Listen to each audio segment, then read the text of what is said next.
பொன்னியின் செல்வன் பாகம் 5 27ஆம் அத்தியாயம். நில் இங்கே.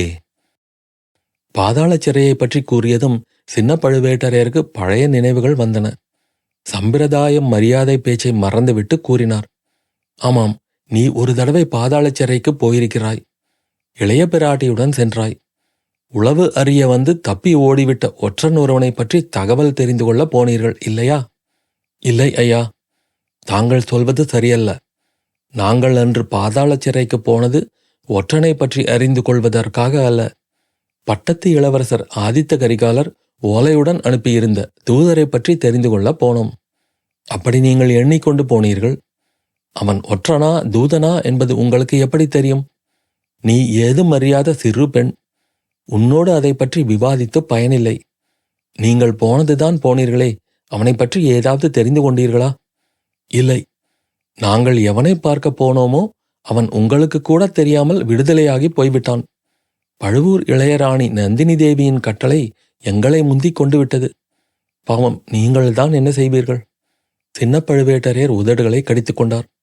தமது எச்சரிக்கையை பொருட்படுத்தாமல் தன் தமையனார் இளையராணிக்கு அதிக இடம் கொடுத்து வந்தது இத்தகைய இளம் பெண்களுக்கு கூட அல்லவா ஏச்சாக போய்விட்டது.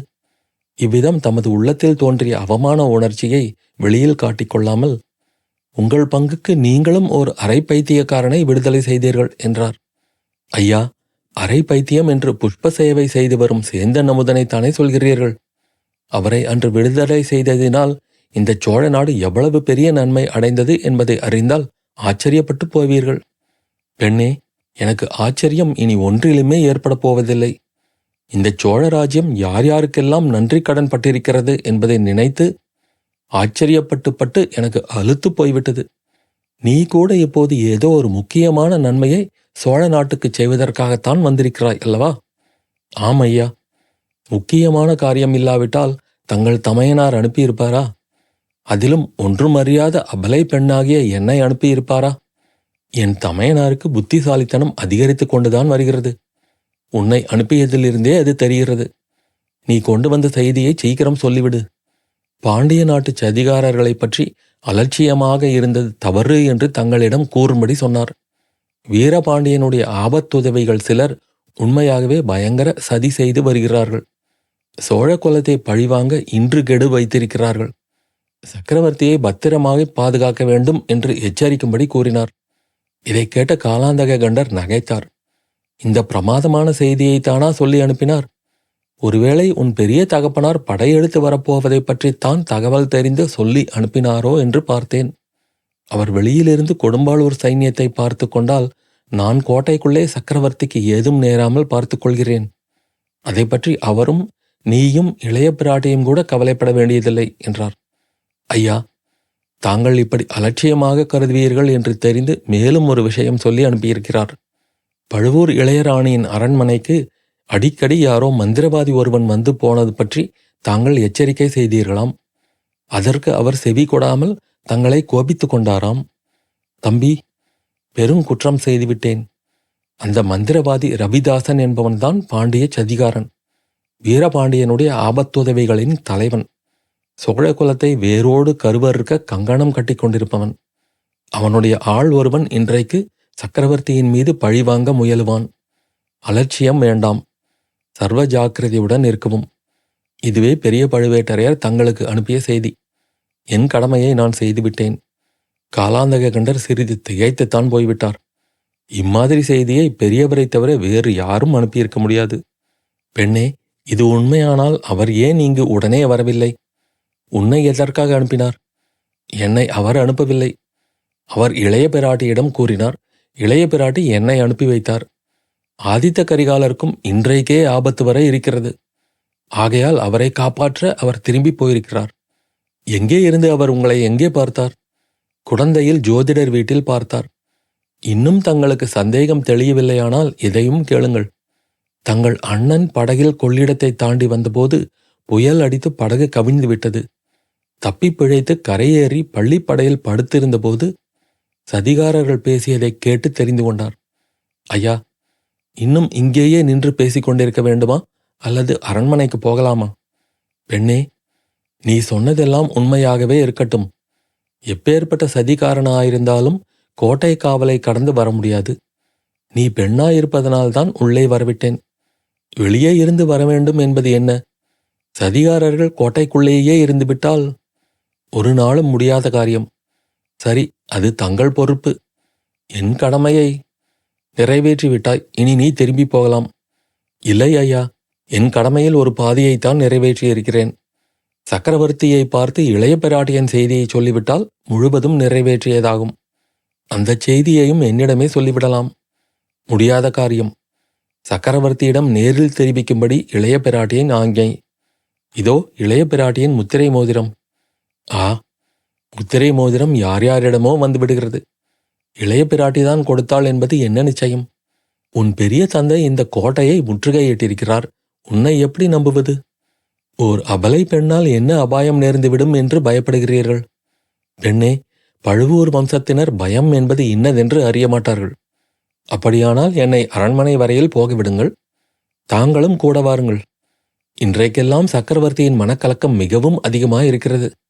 அந்த கலக்கத்தை தீர்ப்பதற்குரிய செய்தியுடன் நான் வந்திருக்கிறேன் ஐயா. விஷயம் இன்னதென்று அறிந்தால் என்னை தடுத்து தாமதப்படுத்தியதற்காக தாங்களே வருத்தப்படுவீர்கள்.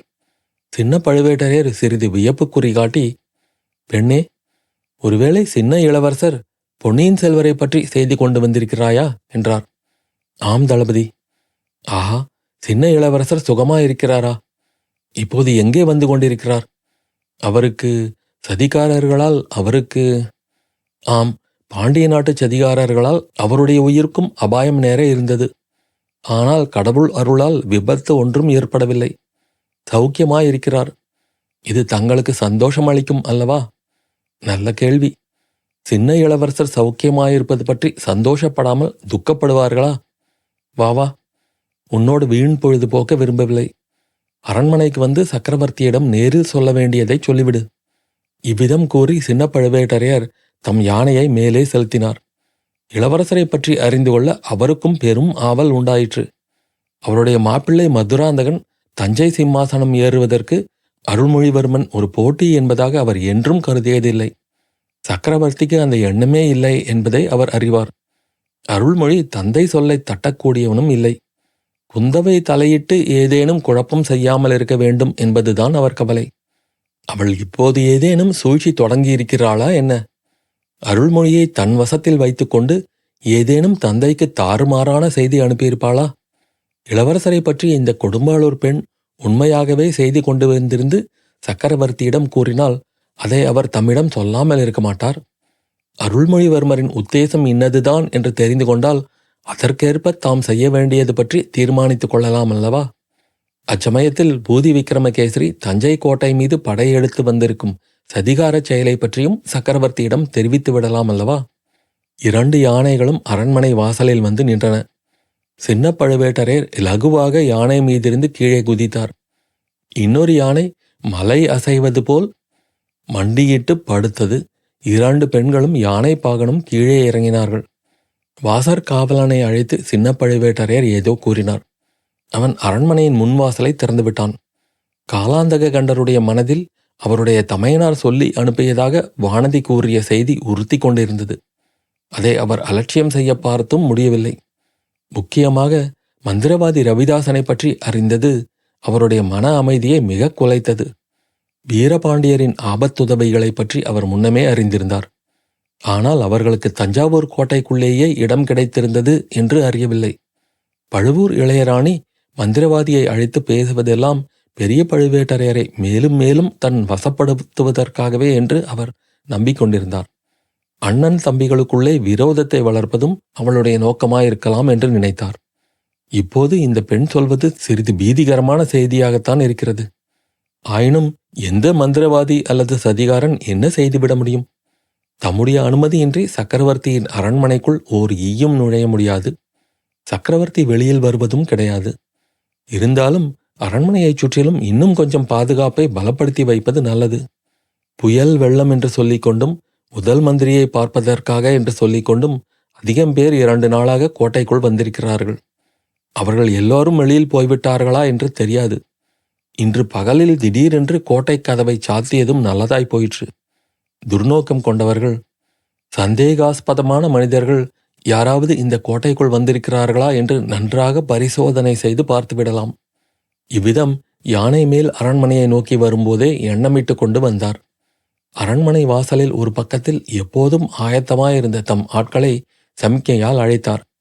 அவர்களிடம் கோட்டையின் உட்பக்கம் முழுவதும் நன்றாய் தேடி சந்தேகாஸ்பதமாக யார் தென்பட்டாலும் பிடித்து கொண்டு வரும்படி கட்டளையிட்டார். பிறகு வேளக்கார படையாரிடம் அன்றிரவு முழுவதும் தூங்காமலே அரண்மனையையும் சுற்றுப்புறங்களையும் காவல் புரிய வேண்டும் என்று சொல்ல எண்ணி அவர்களுடைய தலைவனை அனுப்பும்படி ஆக்ஞாபித்தார். இந்த நிலையில் யானையின் மேல் வந்த பெண்கள் என்ன ஆனார்கள் என்று திரும்பி பார்த்தார். அவர்கள் அப்போது அரண்மனை முன்புறத்து நிலாமுற்றத்தை தாண்டி முதல் வாசற்படிக்கு அருகிலே போய்க் கொண்டிருந்தார்கள். ஆனால் இவன் யார்? அவர்களைத் தொடர்ந்து போகும் அந்த மூன்றாவது உருவம் தலைப்பாகையை பார்த்தால் யானை பாகன் மாதிரி தோன்றியது. ஆஹா, யானை பாகன் ஏன் தொடர்ந்து போகிறான்? அரண்மனைக்குள் அவனுக்கு என்ன வேலை? சக்கரவர்த்தியிடம்தான் அவனுக்கு என்ன காரியம்?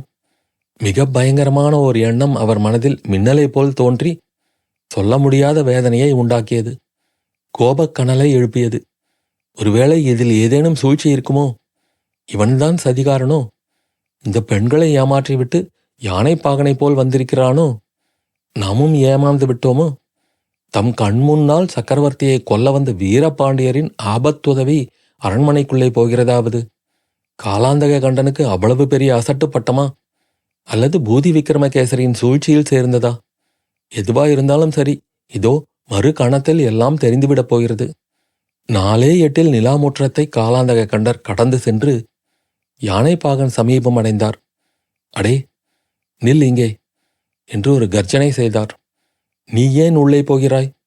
யானை பாகனுக்கு அரண்மனைக்குள் என்ன வேலை என்று கூறிக்கொண்டே அவனுடைய ஒரு கரத்தை தமது வஜ்ராயுதம் போன்ற கை முஷ்டியினால் பிடித்து கொண்டார். அவருடைய கோப கர்ஜனை குரலை கேட்டுவிட்டு முன்னால் சென்ற 2 பெண்களும் திரும்பி பார்த்தார்கள். அவர்களுடைய முகங்கள் சிறிது பயம், வியப்பு, ஆர்வம் முதலிய உணர்ச்சிகளை பிரதிபலித்தன. அதே சமயத்தில் புன்னகை மலர்ந்தது. வானதி, ஐயா, அவர் என்று ஏதோ சொல்ல ஆரம்பித்து சிறிது தயங்கினாள். குரோதத்தின் சிகரத்தை அடைந்திருந்த சின்ன பழுவேட்டரையர் அவளை திரும்பி பார்க்கவும் இல்லை.